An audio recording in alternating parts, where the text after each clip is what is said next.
بسم اللہ الرحمن الرحیم۔ نیتن یاہو اپنی شیطانیت سے پھر باز نہیں آیا نا، غازہ میں ایک بار پھر خون ریزی شروع ہے۔ 20 نکاتی امریکن پلان فیل ہونے کا بھی خدشہ ہے۔ ٹرمپ نے حماس کو وارننگ دے دی ہے۔ امن منصوبے کا پہلا مرحلہ مکمل ہوتے ہی غازہ میں نئی خون ریزی شروع ہو گئی ہے، اور اس جنگ زدہ علاقے میں تازہ ترین جھڑپوں کے دوران اب تک 27 افراد جو ہیں وہ جاں بحق ہو چکے ہیں۔ اس نئی پیش رفت کے بعد یہ سوال پھر سے سر اٹھانا شروع ہو گیا ہے کہ کہیں صدر ٹرمپ کا 20 نکاتی امن منصوبہ ناکامی سے تو دو چار نہیں ہو جائے گا؟ کیا حماس ہتھیار ڈالنے اور اقتدار سے علیحدگی پہ راضی ہو جائے گی؟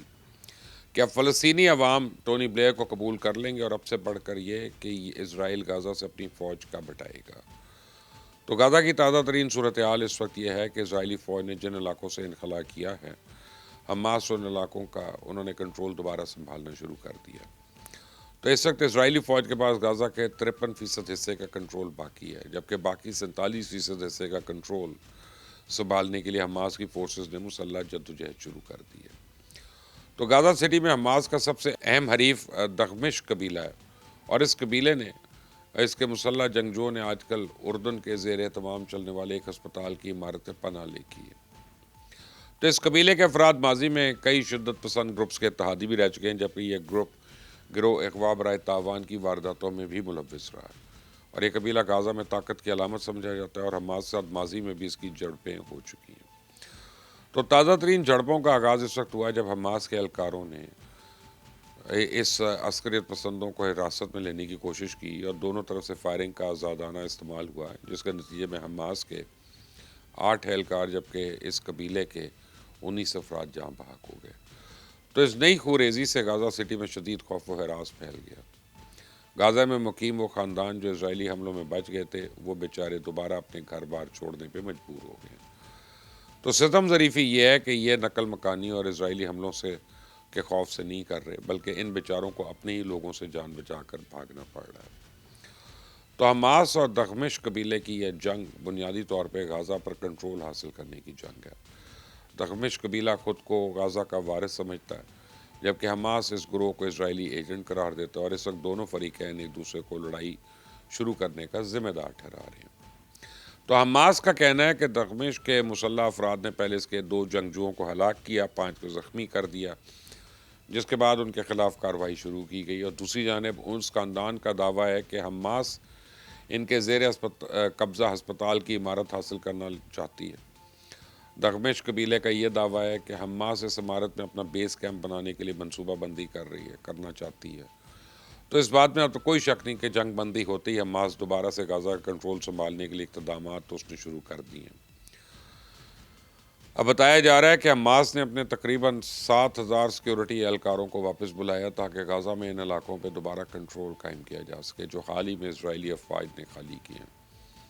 عالمی میڈیا اس بات کی تصدیق کر رہا ہے کہ حماس کئی اضلاع میں اپنے یونٹس تعینات کر چکا، اور اس کے اہلکار نیلے یونیفارم اور سادہ لباس میں سڑکوں پہ ڈیوٹی پہ موجود نظر آ رہے ہیں۔ تو غازہ میں حالیہ جھڑپوں کے بعد یہ سوال بڑی شدت کے ساتھ سر اٹھا رہا ہے کہ کہیں صدر ٹرمپ کا پلان تو نہیں فیل ہو جائے گا۔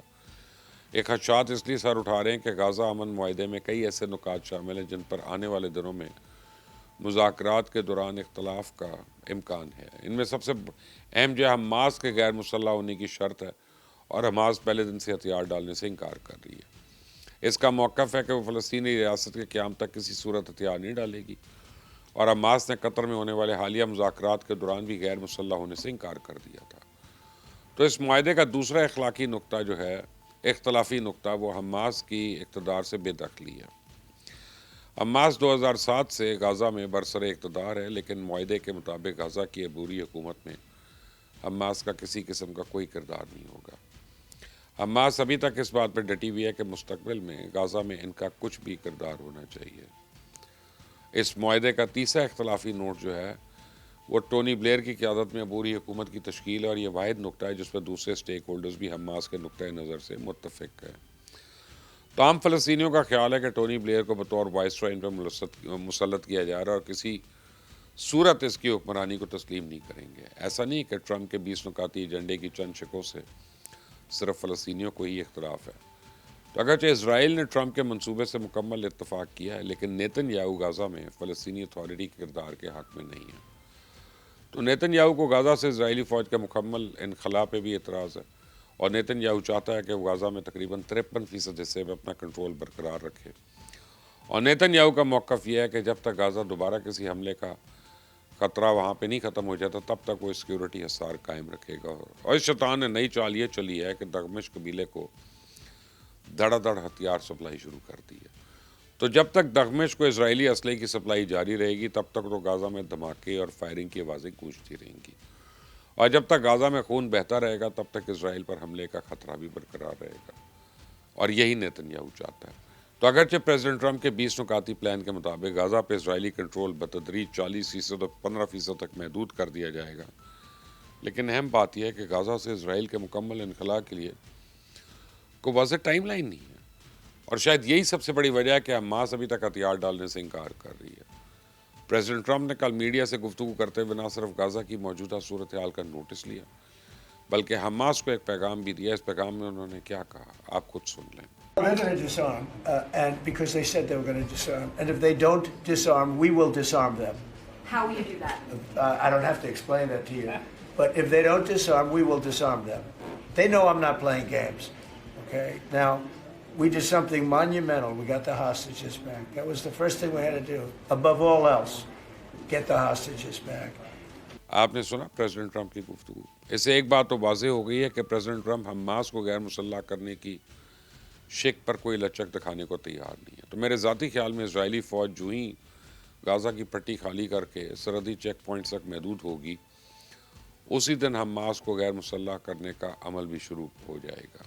جہاں تک بات ہے امن عمل کے دوسرے مرحلے کی، تو اس پر تیزی کے ساتھ کام جاری ہے، اور غزہ میں جنگ بندی یقینی بنانے کے لیے نگران فورس تشکیل دینے کا عمل بھی جاری ہے۔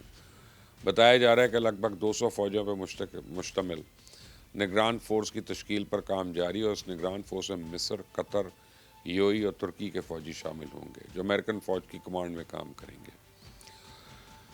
تو امریکن حکام نے ثالث ممالک کو یہ یقین دہانی بھی کرا دی ہے کہ امریکن فوجی غزہ میں تعینات نہیں کیے جائیں گے بلکہ وہ غزہ سے باہر رہ کے اس نگران فورس کو کنٹرول کریں گے۔ تو اس نگران فورس کا قیام عمل میں آتے ہی غزہ کو غیر فوجی زون بنانے کے لیے کام شروع ہو جائے گا، اور علاقے میں موجود تمام عسکری تنصیبات کو تباہ کر دیا جائے گا۔